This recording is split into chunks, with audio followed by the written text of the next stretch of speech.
First Samuel chapter 25. Now Samuel died, and all Israel assembled and mourned for him, and they buried him at his home in Ramah. Then David moved down into the desert of Paran. A certain man in Moab, who had property there at Carmel, was very wealthy. He had 1,000 goats and 3,000 sheep, which he was sharing in Carmel. His name was Nabal, and his wife's name was Abigail.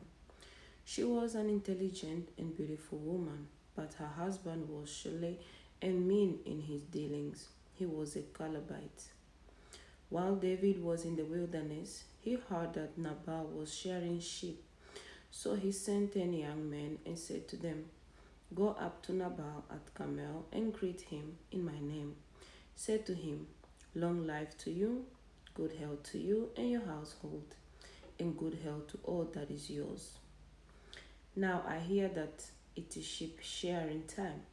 When your shepherds were with us, we did not mistreat them, and the whole time they were at Carmel, nothing of theirs was missing. Ask your own servant, and they will tell you. Therefore, be favorable towards my men. Since we come at a festival time, please give your servant and your son David whatever you can find for them." When David's men arrived, they gave Nabal this message in David's name. Then they waited. Nabal answered David's servant, "Who is this David? Who is this son of Jesse? Many servants are breaking away from their masters these days. Why should I take my bread and water and the meat I have slaughtered for my shears and give it to the men coming from who knows where?" David's men turned around and went back. When they arrived, they reported every word. David said to his men, "Each of you strap on your sword." So they did, and David strapped his own as well. About 400 men went up with David, while 200 stayed with supplies. One of the servants told Abigail, Nabal's wife, "David sent messengers from the wilderness to give our master his greetings, but he wholly insulted at them. Yet these men were very good to us. They did not mistreat us, and the whole time we were out in the fields near them, nothing was missing. Night and day they were a wall around us the whole time we were herding our sheep near them. Now think it over and see what you can do, because disaster is hanging over our master and his whole household. He is such a wicked man that no one can talk to him." Abigail acted quickly. She took 200 loaves of bread, 2 skins of wine, 5 dressed sheep, 5 seahs of roasted grain, 100 cakes of raisin, and 200 cakes of pressed figs, and loaded them on a donkey. Then she told her servant, "Go on ahead, I will follow you." But she did not tell her husband Nabal. As she came riding her donkey into a mountain ravine, there were David and his men descending towards her, and she met them. David had just said, "It has been useless, all my watching over this fellow's property in the wilderness, so that nothing of his was missing. He has paid me back evil for good. May God deal with David, be it ever so severely, if by morning I leave alive one male of all who belong to him." When Abigail saw David, she quickly got off her donkey and bowed down before David with her face to the ground. She fell at his feet and said, "Pardon your servant, my lord, and let me speak to you. Hear what your servant has to say. Please pay no attention, my lord, to that wicked man Nabal.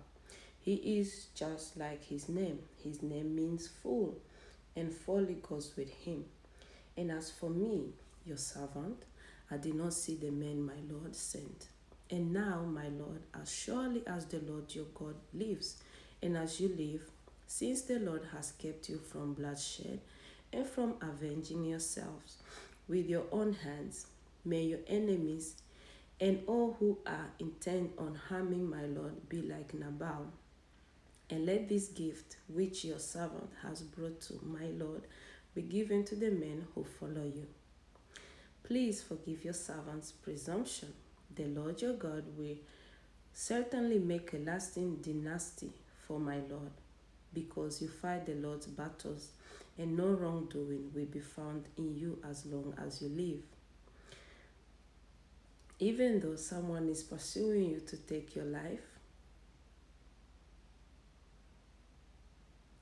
the life of my Lord will be bound securely in the bundle of the living by the Lord your God.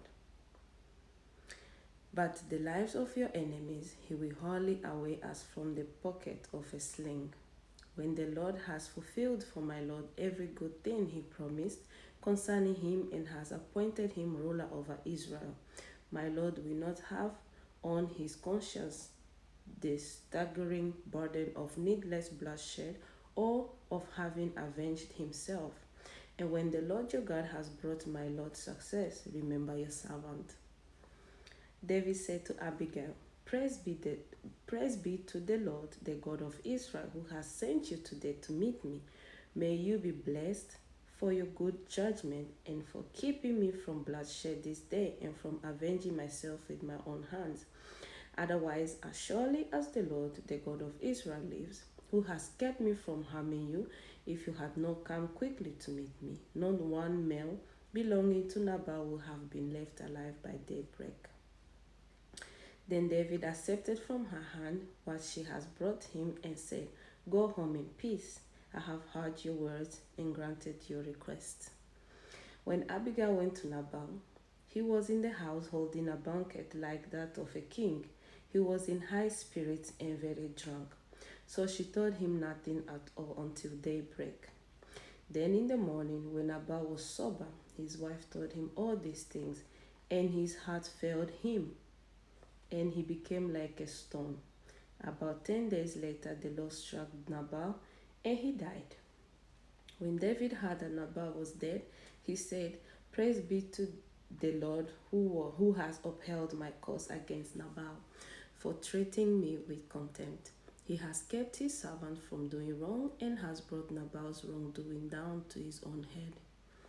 Then David sent word to Abigail, asking her to become his wife. His servants went to Carmel and said to Abigail, David has sent us to you to take you to be his wife, to become his wife. She bowed down with her face to the ground and said, I am your servant, and am ready to serve you and wash the feet of my Lord's servants. Abigail quickly got on a donkey and, attended by her 5 male servants, went with David's messengers and became his wife. David had also married Ahinoam of Jezreel, and they both were his wives. But Saul had given his daughter Michal, David's wife, to Paltiel, son of Laish, who was from Galim.